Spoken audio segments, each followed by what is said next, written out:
Every human has individual eye receptors, and your eye receptors govern the way you perceive depth and height and shade and tone. And so we all see the same green, but see it differently. But what's happening in the world is we're all going to war over green, not knowing we both love green. We just love different shades. So if you tell me your green is the only green, and I say my green's the only green, then that's what I mean. We create a shibboleth over a shade and say, this is it. And believe me, the church is full of shibboleths. The church has been so attached to our methodologies, to our ideas of how things should happen and how people should behave. And as I said earlier, the types of people that we should welcome and trust. It's easy to welcome them in our theology, in our preaching, until they come and sit next to you. Or better still, sit where you normally sit. You ain't seen an upset Christian till someone comes and sits where they sit.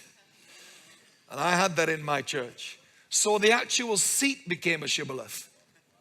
You sit in my seat, something's not right here. People said to me, Pastor, you got to help me. What's the problem? Well, these people that you bring in on these buses, these people, they're sitting where we normally sit. I'm like, I'm not seeing a problem here. You are the people that are the most animated in the worship. You're the ones that are falling under the power of God. Now you're having drama. Somebody sat where you're sat. What's going on here? And I realized that was the thin end of the shibboleth wedge. It got worse from then on. As all this stuff began to emerge that I didn't know was in our hearts as a church, that were against people getting into our church because they couldn't say the password. They didn't know the secret words that we had in our church, the secret behaviors. They didn't know how to fit in. And when people can't fit in, we're threatened by them. And we put these shades on them. And we say, well, if you can't get beyond that and be part of this shade, then never the twain shall meet. And we have our own versions of that. The early church sent out these people called Judaizers.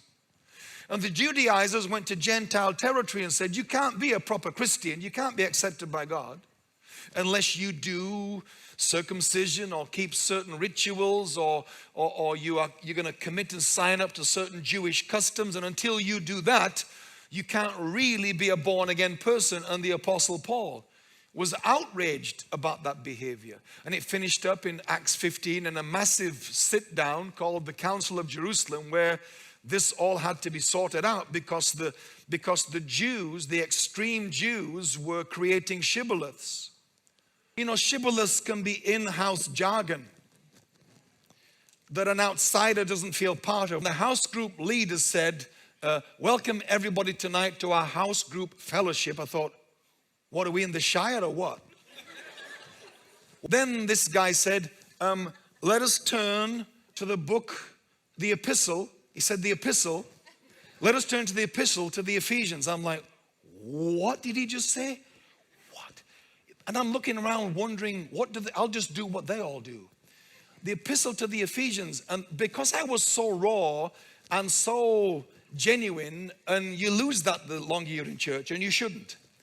I said, excuse me, what's an epistle? He looked at me like, what? How come you don't know that? And I felt terrible the way he looked at me. You'd be surprised how much we can put people off by this shocked look when they ask a simple question that you used to ask. But now you use that all the time, and it's like, oh, you know, well, an epistle is. We have our own little ego trip about we know what an epistle is when nobody cares. If you'd have said, let's turn to a book in the Bible, it's a letter. Some people call it an epistle, but I don't, because it's an old word we don't need anymore. I'd have thought, this is a cool guy. But it was the epistle to the Ephesians, like, you know, I know stuff.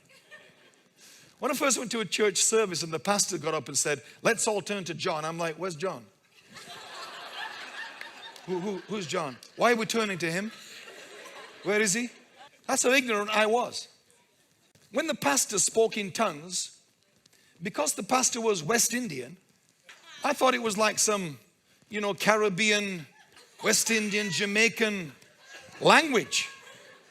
And so he's jabbering away in tongues, and I thought, whoa, this is amazing. I don't know what he's talking about, but cool. I never heard Jamaican before.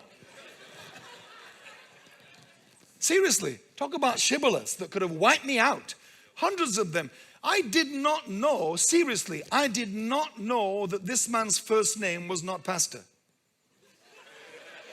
Seriously, for months. And one day I heard a lady say to him, George. Called him George. And I'm like, no, love, no. He's not George, he's Pastor. His name was George Miller. I said, no, it's Pastor Miller. Because I thought Pastor was the Caribbean name, Rasta, Pastor. I don't know. Why not?